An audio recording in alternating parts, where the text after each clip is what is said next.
here as we get into Luke 6:19, we're hearing again of these crowds that we've been talking about the last few weeks, just coming to Jesus for his healing power, because they obviously have different ailments or whatever that they want taken care of, and they've heard that he can do it. In fact, this verse says healing power went out from him, and he healed everyone.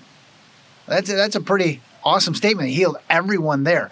But that's really not where I want to go this week with this Wednesday wisdom. It occurred to me here in Luke 6:19 that this is the last verse for a while that we're going to be hearing about healing. We've been talking about it a little bit, and reading ahead here in Luke, it's going to be quite a while before we hear the next account of Jesus healing something. And that kind of put in my head, where are we going? And these next verses we're going to get into, Jesus is still healing us, but it's just in a different way. And that's kind of what I've been contemplating, preparing for this message, is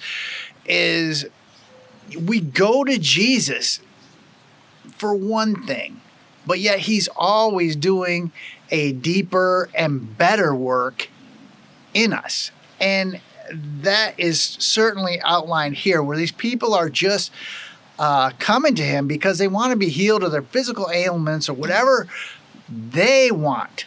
But they don't realize that Jesus wants to do a much bigger work in them, and it's often a spiritual work. And that's so true for you and me too. So I just wanted to highlight that this week as we move into this next section. We're going to be covering the Beatitudes and just talking about love your enemy and not judging people and building our house on a rock, and all these kind of really famous parables and other information that Jesus felt it very important that when these huge crowds were there, that he shared this with them, just telling them about God and the kingdom of God and what's that like, and what it's like to be a citizen of heaven, you might say. And these are all things that we can apply to our life, even though it might not be what first brought us to Jesus, but it's that thing that keeps us going and digging deeper into our faith and just building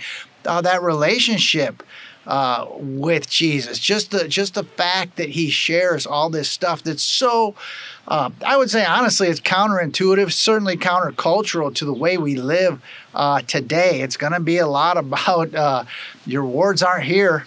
Your rewards are in heaven. Now, this life, man, it might be tough, but your reward will come later.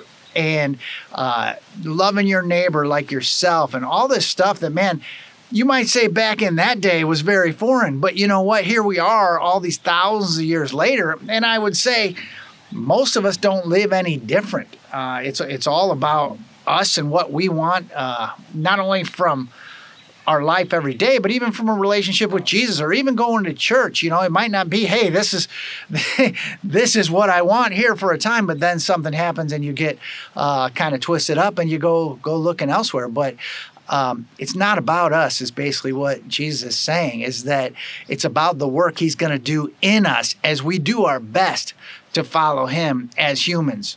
We all have our doubts and fears and worries and all this kind of stuff, but he's going to help us work through all that stuff. So, as we get into this next section, I'm actually kind of excited, because you might say this is where we're getting down to business. After all this time we've been in Luke, it's going to be even more and deeper application of man, what is Jesus telling us that we can use in our lives every day to follow him better. So that's what I want, maybe this week, prepare our hearts for this journey that Jesus is going to be doing a work in us here in these next few weeks, going through these different ways and thinking about that. That Jesus wants to do more in us than we ever think he will. And just opening up that time, open up our hearts and listen to what he's got to say. With that, we're off to Road America this week for another race weekend, and just ask you to pray for us while we're up there. Pray for the community. We're in the heat of the summer, and everybody's going all the time, whether it's racing, testing, or whatever. Just the community's getting tired and worn out, and we're just there to support them and encourage them, and we appreciate your prayers. We will catch you next week on Wednesday Wisdom.